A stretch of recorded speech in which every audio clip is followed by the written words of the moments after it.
Okey, dalam video kali ni kita nak buat video banjuhan Thai red tea yang ni untuk satu balang saiz 50 liter. Okey, kita masukkan satu paket 500 gram. Okey, lepas tu kita masukkan air. Bismillah. Kita masukkan susu pekat. Dan lagi susu pekat. Sebelum kita masukkan air batu, kita kacau dulu. Kacau. Bismillah.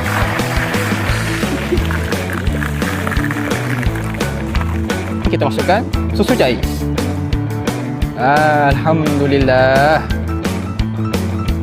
Memang sedap bang, minum panas-panas bang. Memang sedap waktu panas macam ni, minum air Thai red tea kan. Kalau menyaga pun, hush, orang tengok berteliur bang.